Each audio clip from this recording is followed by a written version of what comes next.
Welcome back.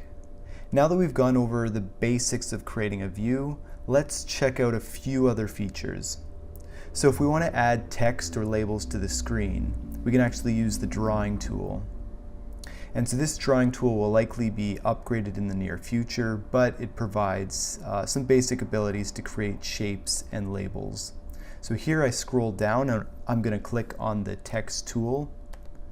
I'll just click somewhere on there. And maybe I'll just call this my news view. So nothing too complicated. I can grab on the edges here to stretch it to the size that I want. Once it's ready, then I'll click Contribute,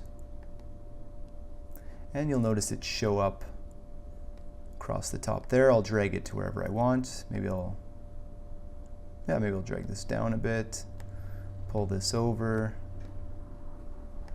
pull that square over just so it looks square, and pull that note down below. So there I've added a nice label to the view that just adds a little bit more information and clarity to what I'm working on. Hope you enjoyed this new tip, and I'll see you in the next video.